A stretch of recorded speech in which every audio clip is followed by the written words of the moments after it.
अस्सलामुअलैकुम वरहमतुल्लाहि वबरकातुहू। मौत के आगोश में जिस दिन सोना होगा, मौत के आगोश में जिस दिन सोना होगा, ना कोई तकिया होगा ना कोई बिछौना होगा, साथ होंगे तो बस हमारे आमल और कब्रिस्तान का छोटा सा एक कोना होगा। ब्रादर इस्लाम, मौत সকলেরই আসবে, সকলকে মৃত্যুবরণ করতে হবে। তার জন্য পাক কালামে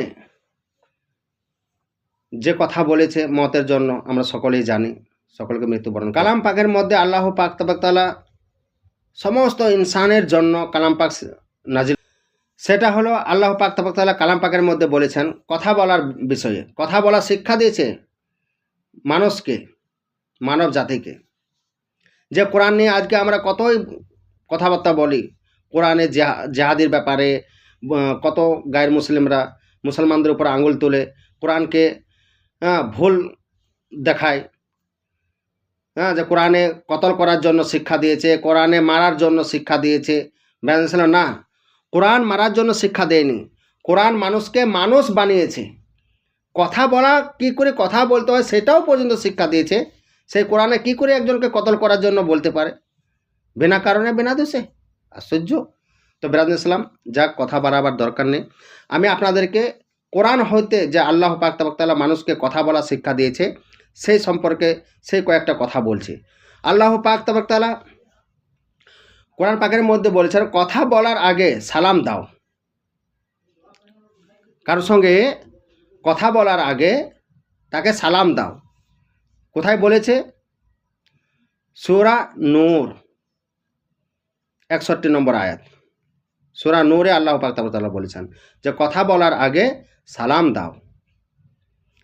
তারপর এক জায়গায় বলেছেন কথা বলার সময় সতর্ক থাকো, কারণ প্রতিটি শব্দ লেখা হচ্ছে। কথা যখন বলবে, যার সঙ্গে কথা বলবে, সতর্কতা অবলম্বন করো, সতর্ক হিসাবে কথা বলো, কারণ তোমার সমস্ত কথাটা কি হচ্ছে? লেখা হচ্ছে। এটার জন্য তোমাকে জবাবদিহি হতে হবে। সেটা কোন সূরাতে বলেছে? সেটা সূরা কাফ 18 নম্বর আয়াতে বলেছে।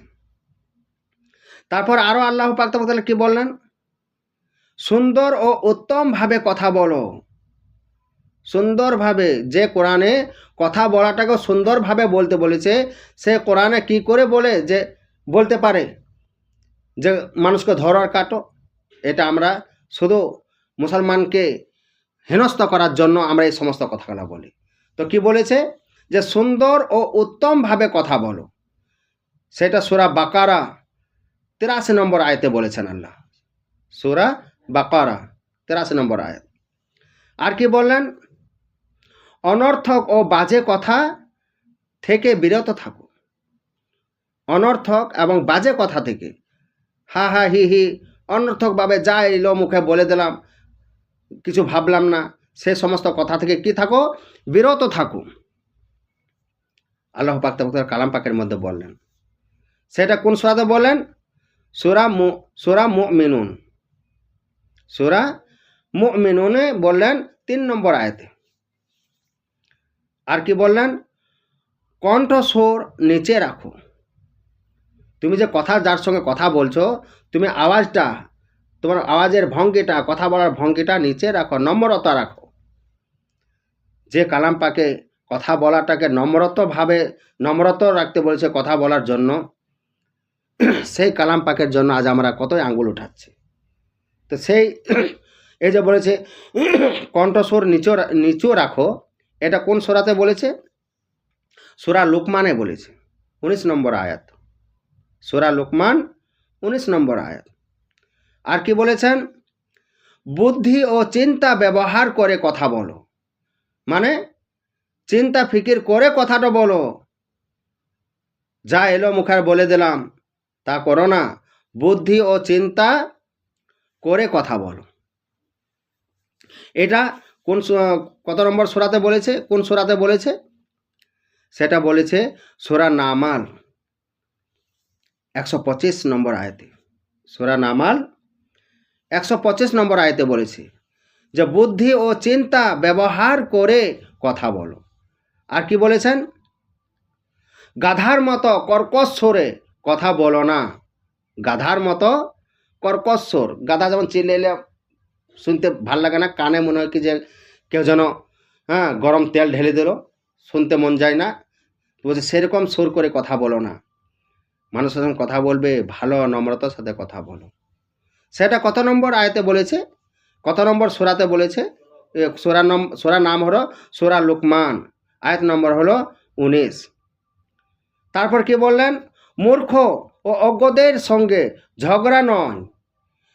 মূর্খ ও অজ্ঞতার সঙ্গে ঝগড়া নয়, তাদের সঙ্গে কি করো? বেঁচে চলো। সম্ভবত তাদের সঙ্গে কি করো? বেঁচে চলো।